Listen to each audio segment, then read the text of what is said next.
Hey peeps, Claudia King here, founder of Automio, creator of Scale Up, and award-winning legal innovator.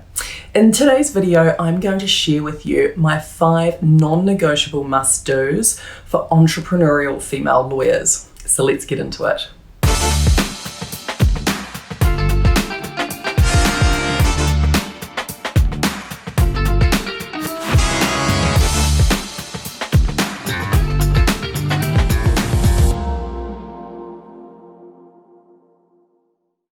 Okay peeps, so here's the deal. I was recently reading an article with some very sobering statistics around women and money and business, and I wanted to share some of these with you. So number 1 was 90% of the world's millionaires are men, only 10% are women.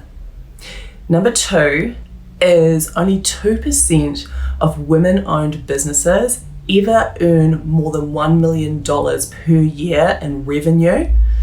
And the third one is that 90% of women-owned businesses earn $100,000 or less per year.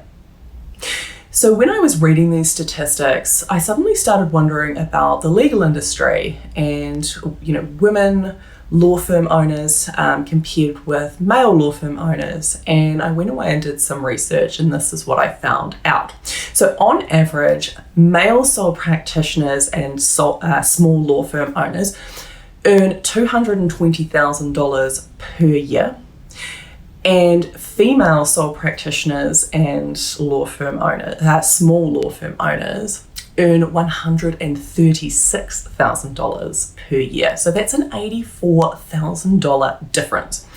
Now, there are so many reasons why men earn more than women and male law firm owners earn more than female law firm owners, but I believe that one of the key reasons is a lack of education, mentorship, and a lack of role models. And so as someone who has smashed all of those statistics, I have run a 7-figure law firm and sold that, and I now run a multiple 7-figure legal technology company. I really wanted to share with you what I believe are the most important and non-negotiable must-dos that female lawyers need to do to achieve the success that they crave. So here they are. So number 1 is you can have it all, but you cannot do it all. So this is all about getting some help. I think that female law firm owners, I work with a lot of female law firm owners, and often when we start working together, they are doing all the things. They don't really have a team of people that they can rely on. And when I'm talking about help, I mean help in the business as well as help at home. And a great way to get started with this is to do a time study, to really look at where you're spending your time, both at work and outside of work. What are you spending your time on, to see what are the low value tasks that you need to get off your plate.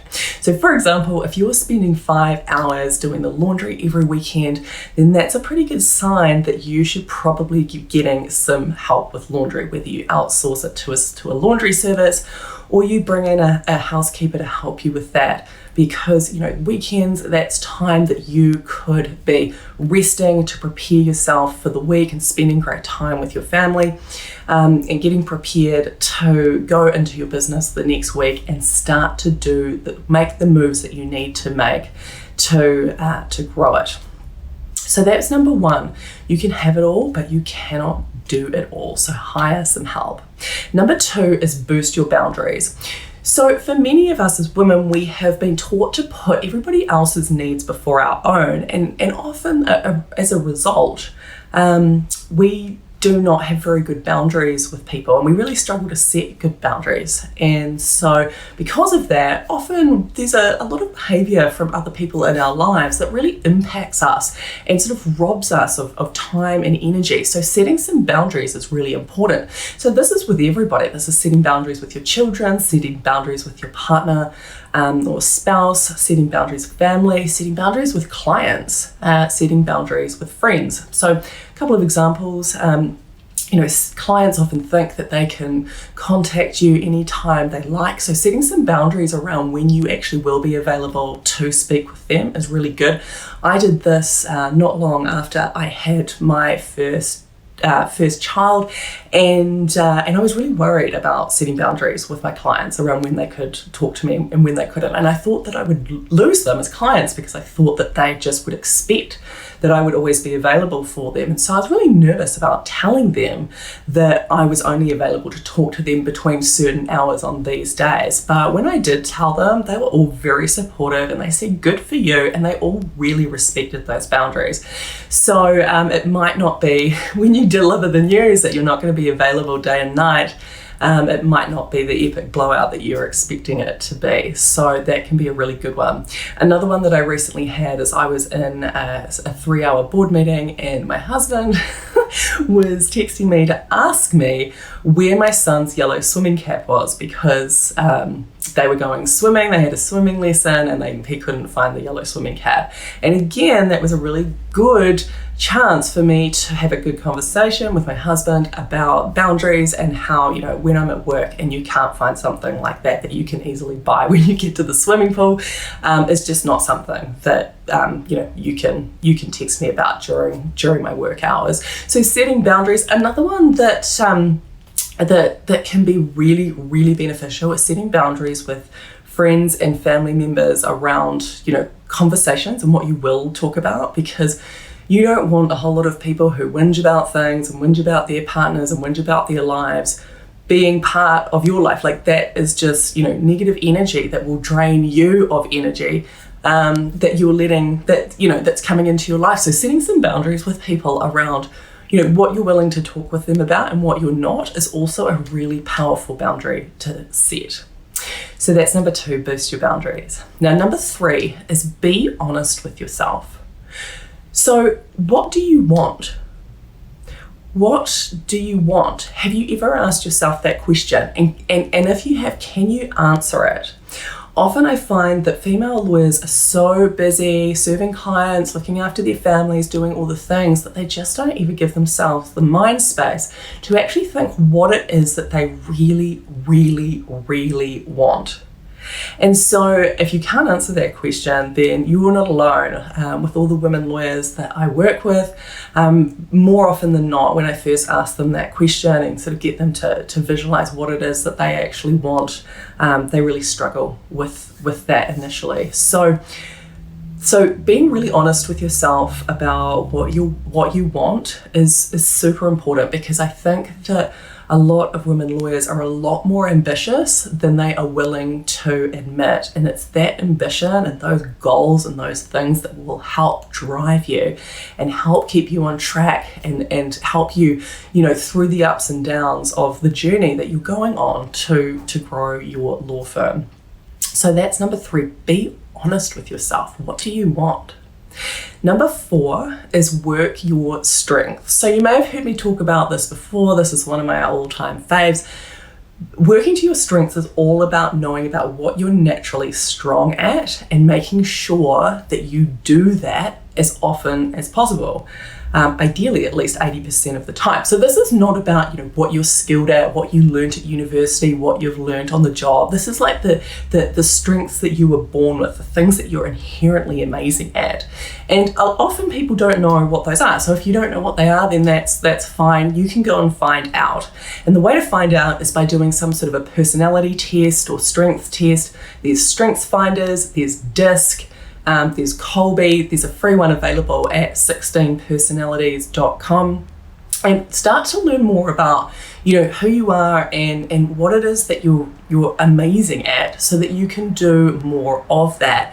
And as you begin to do that, it will increase your happiness levels, and you can begin to start shifting all the other stuff off your plate to the people who you were hiring. Because remember, step 1 was all about hiring help. So as you're bringing on more people, all the things that are outside of your strengths, instead of doing them and being miserable doing them, you can start to shift them all off your plate and get the other people in your life who are amazing at those things to do them to help you. So that was number 4, work your strengths. And then number 5 is improve your inputs.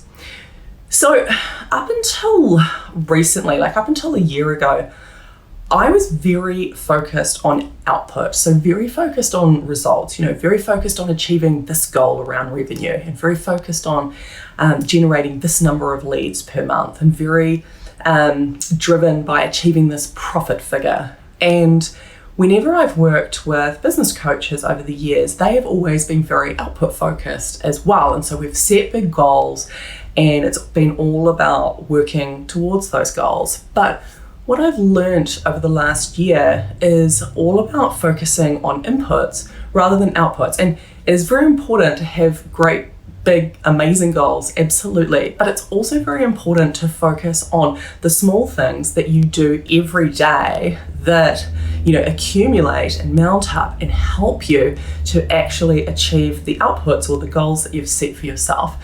So what I mean here is, so for example, some of the inputs in your business might be around your hiring process. So looking at your hiring process for your law firm and looking at all the different little bits and looking at how you can sort of improve each bit by bit.